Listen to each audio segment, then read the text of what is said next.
وَلَقَدْ يَسَّرْنَا الْقُرْآنَ لِلذِّكْرِ فَهَلْ مِن مُّدَّكِرٍ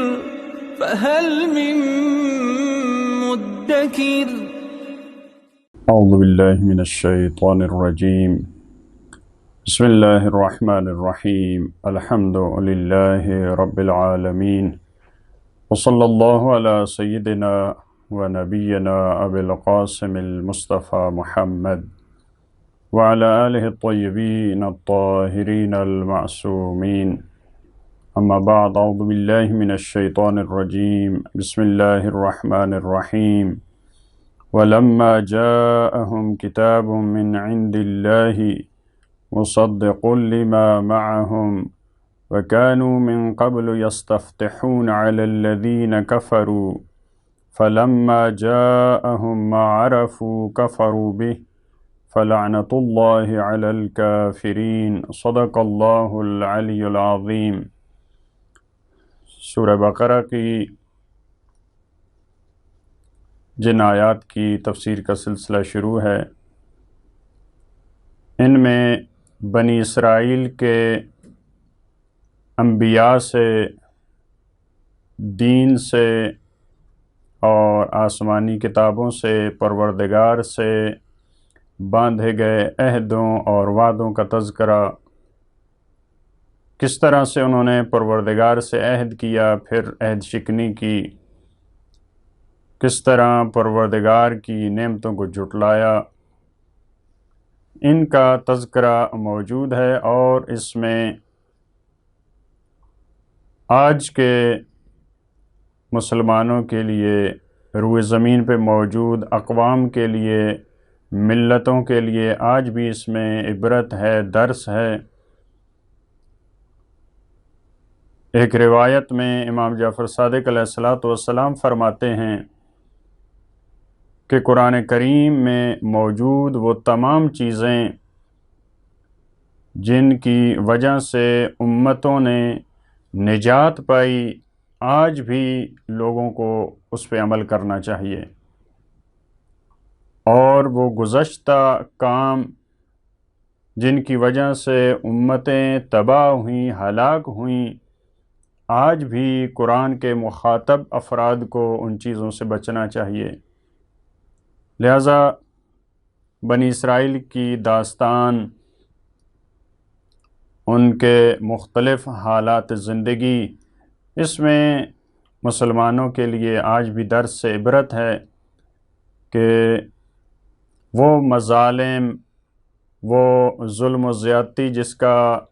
بنی اسرائیل مرتکب ہوئے، آج مسلمان ان سے درس عبرت لیں اور اس راستے پہ نہ چلیں۔ آیت نمبر 89 میں پروردگار عالم نے فرمایا وَلَمَّا جَاءَهُمْ كِتَابٌ، پہلے ان کا گزشتہ انبیاء کے ساتھ کیا رویہ تھا بنی اسرائیل کا، اس کو بیان کیا۔ اب جو ختمی مرتبت سرور کائنات کے جو ہم عصر اہل کتاب ہیں، یہودی ہیں، انہوں نے اللہ کے رسول اور ان پہ نازل ہونے والی کتاب، اس کے ساتھ ان کا کیا رویہ تھا، انہوں نے قبول کیا، قبول نہیں کیا۔ اب اس آیت میں اس کا بیان ہے۔ فرمایا جب وَلَمَّا جَاءَهُمْ كِتَابٌ، جب ان کے پاس آئی کتاب، کتاب کا لفظ عام لفظ ہے، لیکن یہاں سیاق و سباق کی روشنی میں اور خود اس آیت میں غور کرنے سے پتہ چلتا ہے کہ اس کتاب سے مراد قرآن کریم ہے۔ جب ان کے پاس آئی کتاب من عند اللہ، اللہ کی طرف سے، ایسا نہیں ہے کہ ختمی مرتبت نے اپنی طرف سے قرآن پیش کیا، بلکہ قرآن کریم کے الفاظ، اس کے معانی، اس کا ایک ایک لفظ یہ پروردگار کی طرف سے نازل شدہ ہے۔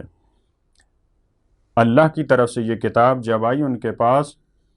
اس کتاب کی خصوصیت کیا تھی؟ مصدق لما معہم، یہ تصدیق کرنے والی تھی اس چیز کی جو ان کے پاس تھی، یعنی یہ قرآن کریم، یہ کتاب وہ کتاب تھی جو تورات کی تصدیق کرنے والی ہے۔ قرآن وہ کتاب ہے جو تورات کی پیشین گوئیوں کے بالکل مطابق ہے، اور آج بھی اللہ تحریف کے بعد، تحریف لفظی ہو یا معنوی، اس میں تبدیلیاں آئی ہیں، اس کے بعد بھی آج کے دور میں بھی قرآن کی ختمی مرتبت کی پیشین گوئیاں تورات میں موجود ہیں۔ لہٰذا اس خصوصیت کے باوجود کہ یہ قرآن ایک ایسی کتاب تھی جو تورات کی مصدق ہے، اس کے مطالب اور اس کے معارف، اس کی خبروں، اس کی بشارتوں کی پیشین گوئی کرنے والی ہے، یہ کتاب آئی تھی ان کے پاس۔ وَقَانُوا مِن قَبْلُ يَسْتَفْتِحُونَ عَلَى الَّذِينَ كَفَرُوا، اور اہل کتاب جو مدینہ اور اس کے اطراف میں رہائش پذیر تھے، من قبل قرآن کے آنے سے پہلے، رسول اللہ کے اعلان بعثت سے پہلے، یستفتحون یعنی فتح کو طلب کرتے تھے، فتح کی امید رکھتے تھے، فتح کو چاہتے تھے، فتح کا نعرہ لگاتے تھے کہ ہم ایک دن کامیاب ہوں گے۔ کس طریقے سے کامیاب ہوں گے؟ اللہ کے رسول کا ساتھ دینے کے ذریعے ہم ان کے ساتھ ملیں گے، کیونکہ یہ اہل ایمان تھے، یہ اہل کتاب تھے، آسمانی کتابوں کو ماننے والے تھے، اور ان کو معلوم تھا ایک ایسا نبی اور رسول آنے والا ہے جو پروردگار کی طرف سے مبعوث ہوگا۔ لہٰذا کفار و مشرکین کے ساتھ جب ان کی لڑائی ہوتی تھی، جب ان کا جھگڑا ہوتا تھا، تو یہ یستفتحون، یہ فتح کی امید کرتے تھے، علی الذین کفروا، ان لوگوں پر جنہوں نے کفر اختیار کیا۔ کہتے تھے کہ جب ایک نیا نبی ظہور کرے گا تو اس کے ساتھ مل کے ہم آپ کو شکست دیں گے، کیونکہ یہ بھی موجود تھا کہ وہ جب آئے گا تو اس کے دین کا بول بالا ہوگا، اس کے پیروکار غالب ہوں گے، ان کو معلوم تھی یہ چیزیں۔ فَلَمَّا جَاءَهُم مَّا عَرَفُوا كَفَرُوا بِهِ، پس جب آیا ان کے پاس وہ جس کو یہ پہچانتے تھے، کفروا بِهِ، انہوں نے اس کا کفر اختیار کیا۔ قرآن کریم اس کا بھی تعارف تھا ان کو، اللہ کے رسول کا بھی تعارف تھا، ایک نئے دین اور شریعت کا بھی ان کو علم تھا۔ جب یہ چیز آئی ان کے پاس، اس وقت ان کو معرفت تھی، اور رسول اللہ کے بارے میں تو بعض آیات جو ان کا رویہ تھا اہل کتاب کا، فرمایا کہ ان کو ایسے جانتے تھے جیسے اپنے بیٹوں کو جانتے ہیں، جیسے انسان اپنے بچوں کو جانتا ہے۔ اہل کتاب اتنی وضاحت سے رسول اللہ کو جانتے تھے، ان کی معرفت تھی، لیکن جب وہ آیا کفروا بہ، تو اس کا انہوں نے کفر اختیار کیا، قرآن کا، اللہ کے رسول کا، اس نئی شریعت کا انہوں نے انکار کیا۔ فلعنۃ اللہ علی الکافرین، تو بس اس کا نتیجہ کیا ہوا؟ ان کے انکار کی وجہ سے پروردگار عالم نے ان پہ لعنت کی۔ فلعنۃ اللہ، پس اللہ کی لعنت ہو کافرین پر، یعنی یہاں پہ اہل کتاب کو، یہود و نصارہ کو، جو اللہ کے رسول کی رسالت کو نہیں مانتے، جانتے ہوئے، معرفت رکھتے ہوئے اس کا انکار کرتے ہیں، ان کو کافر کہا ہے، اور ان پہ اللہ کی لعنت، یعنی لعنت کا مطلب ہوتا ہے اللہ کی رحمت سے دور ہونا۔ لہٰذا یہ اللہ کی رحمت سے دور ہوئے، کیونکہ دین رحمت ہے،